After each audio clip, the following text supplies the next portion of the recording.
Listen, it's shocking. It's written about in the book of Revelation. Could it ever happen? The answer is, unfortunately, yes. Total population control. Bill Binney says that's what the National Security Agency wants. He should know. He was technical director of that agency and worked there for more than 30 years. He became one of their top analysts, perhaps the best code breaker in America, before he resigns because of their domestic spying programs. He's with us now from Washington. Bill, thank you so much for being with us. We're glad to see you. Well, thanks for having me, Pat. Look, how big is this apparatus of the NSA? We hear about it, but you know firsthand. Well, I think there are about 40,000 people working at Fort Meade at NSA headquarters, close to 40,000. And then they have facilities all around the world, plus a number of contractors also associated with them, probably on the order of 100,000, I would think, to 200,000 that work for them directly. So it's a rather large operation. I mean, it's between $10 and $15 billion a year that they spend on it ever since 9/11. So that's, you know, quite a bit of money they're investing in it. How much data can they acquire? Is there any limit to it? Actually, the only limit is in terms of money, power, availability, and space to stack equipment to go and collect the material. Well, now you've said that the ultimate goal is total population control. In a democracy, that is really scary business.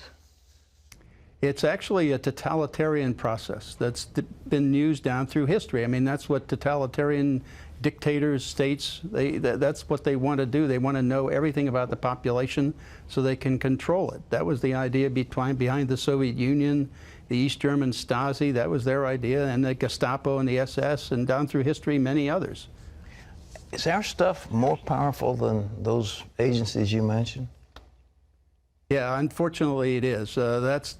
That's the real problem I see, is that the capacity is, when you're looking at electronic activity of individuals, like when you use a credit card or when you make a phone call or email anybody on the internet or do chatter on the internet, that can be monitored in near real time if they're necessary. Otherwise, they can capture it, collect it, store it, and then retroactively analyze it. So it's something that it provides the opportunity to monitor everybody in the country, in fact, most everybody in the world, in near real time throughout the day. And that's really a 1984 on steroids, really. All right, now let's take Mrs. Joe Average living in Topeka, Kansas, and she goes to the store and buys something with a credit card. NSA's got that right then? They have electronic data. They'll collect financial transactions, sure. She calls her friend Myrtle down the street. That phone is monitored, that call? Not all of them, but a good many of them are recorded. Certainly all of the fact that she made that call is recorded and stored and what we call graphed, that is building relationships. That's one of the real problems here. This is a violation of your First Amendment rights. Under the Constitution, you have the right to assemble, free assembly, which means that it doesn't say you have the right to free assembly as long as the government knows about it, which is what's happening when the telecommunications companies turn over all their records of phone calls to and from with duration. That tells them everybody you're contacting, your whole social network on the phone, because it's a simple matter of doing a reverse lookup to see who that is that you're calling. Oh, you quit the agency because you said what they were doing is unconstitutional. That is clearly unconstitutional, but why does the government keep on doing it? That's the reason I've been able to, at least from what I can see in the public domain, is they're doing it for law enforcement worldwide. And actually the main users of this data are in fact the FBI and the Drug Enforcement Administration and other law enforcement agencies in the country. And they use this data to find criminal activity, and then they go arrest people based on this information. Then they have to do a parallel construction, which means they use normal policing techniques that they would be expected to use to find evidence that would justify and show probable cause for an arrest. Then they substitute that for the NSA data in the courts. In fact, that's one of the things that happened in challenging that process. Was one of the lawsuits was Amnesty International versus Clapper, and that made it to the Supreme Court. And the only way they got rid of that was to basically lie to the Supreme Court and say that, well, if anybody had any of this data used against them in the court of law or anything, that the defendants would be told. And that was simply a lie. Nobody has been told to date. All right. When I think of this, it's just horrible. But do they give this information to the IRS? That's the other problem. The Drug Enforcement Administration has a special unit, the Special Operations Division, the SOD, and that division is supposed to, its primary purpose is to look into the NSA data to find criminality and criminal activity. The members of that are the CIA, the NSA, the FBI, of course DEA, DHS, and the IRS. Now that means that the IRS has actually has access to all the data of the social networks of everybody in the country, because NSA builds those in the databases that they have from the billing data or the contact data that's provided by the telecommunications companies. So this in effect allows them, if they're interested in stopping anybody getting a 501c3 application in for tax exempt status for say someone in the Tea Party or the Occupy group or any religious group attempting to get 501c3 or tax exempt status, they could look into that mapped, graphed relationships and see if you're a part of any organization that they perhaps want to stonewall or slow roll and prevent from becoming politically active.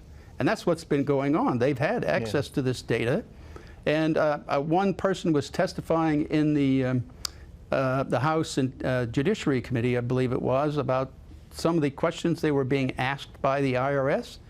And one of the questions that was asked that gave me the idea that they were using this information was this one person was asked, what is their relationship with another person? It was a specific name. Well, the question I had was not what was their relationship, but how did the IRS know about that relationship? The only way I could think of that they would know was be through this access to the data in NSA, which is where all that information is mapped out.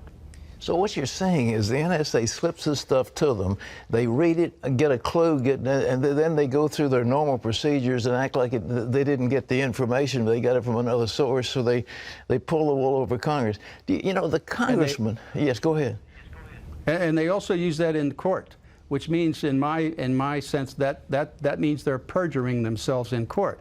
So I call that a planned program perjury policy run by the Department of Justice of the United States. You know, I'm horrified at all this, and I'm sure the average of America, you know, most of the congressmen they come out of neighborhoods and they're elected by the people. Do you think Congress has even a clue as to what you're talking about?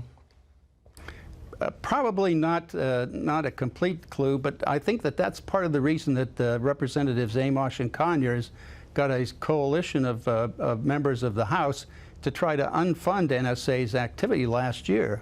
They almost made it by about 12 votes. They lost by 12 votes, but they came pretty close for a first try.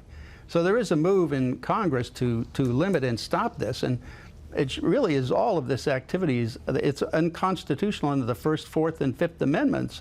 The first, because they're giving your associations and everything, the government is collecting that data. The fourth, because they're looking at the content. It's not just metadata that they're collecting, it's content also. And the fifth, because they're using data that the content of data that you pass between your friends and neighbors, and use that against you in a court of law.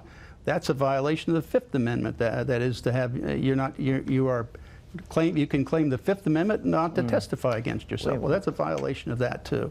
How come some little guy didn't come after you in the middle of the night, or have they? They have, actually. They sent the FBI at me in 2007 and tried to intimidate me to stay quiet. What about Snowden? Is he a traitor or a hero?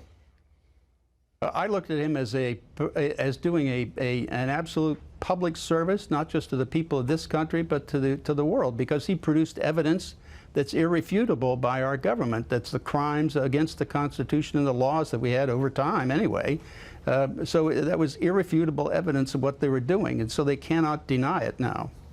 What kind of megalomaniac would want to do something like this? Is monstrous, and these guys, I mean, where does the mindset come from that devises all this stuff?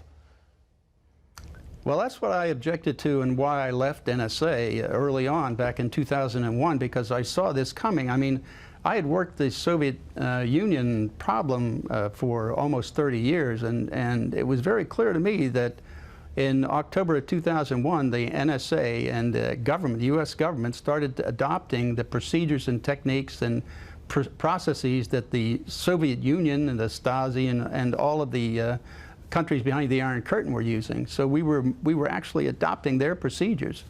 It was very clear to me that that was what was going on. All right, last question.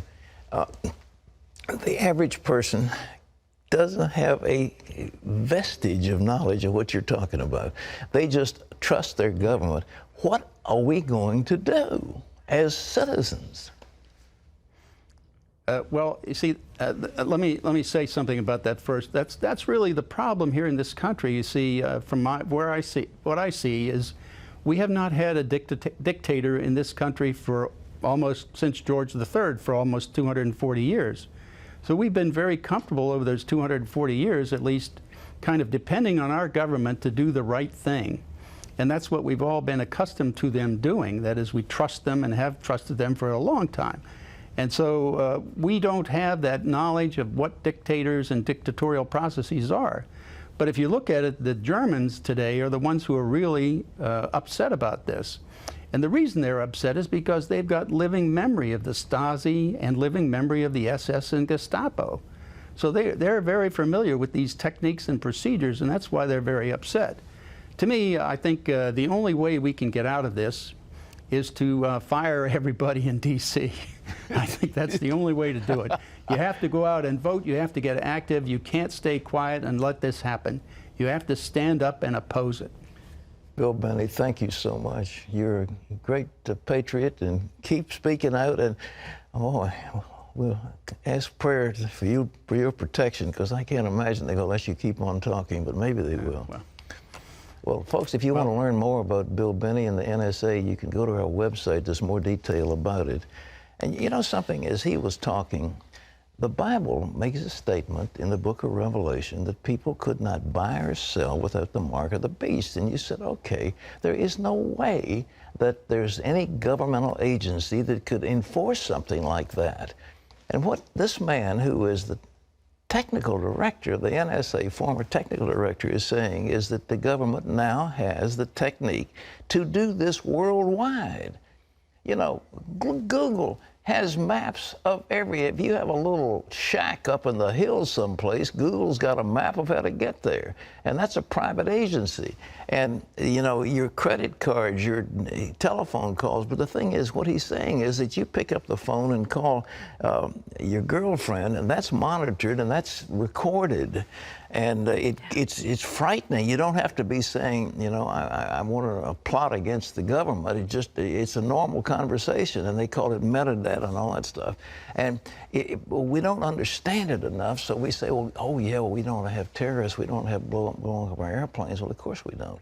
But is it the price of safety for a few passengers on an occasional airplane? Is that worth taking away the liberties of all the people? And the answer is no. But this is Big Brother. It is what is written in the book of Revelation, and it finally can happen in our lifetime. This is scary stuff. Shocking, really. Isn't it? Shocking. I remember reading 1984 and books like The Late Great Planet Earth and thinking that could never happen in our country. People would never buy into that, and here we sit. Well, it's like the old business of the frog in the water. You Yeah. heat it up slowly, and we're more and more accustomed to it. And every time it comes out and they say, oh, well, it's okay, it's the USA Patriot Act, it was put in by George Bush, these are good guys. And this is, you got a nice general up there, he's a 3-star general, he's got a benign looking face, and you figure he's not going to hurt you, and so he's in charge, and then somebody else. Well, we also grew up being taught and believing that the check and balance system in our That's government was going to take care of all Well, of this. this is huge. The gathering is in the billions and billions and billions of bits, and it is, we finally have the capacity to control every human being on the face of the earth. Oh. Clean them up! That's what he said. Throw the bombs out and let's start afresh.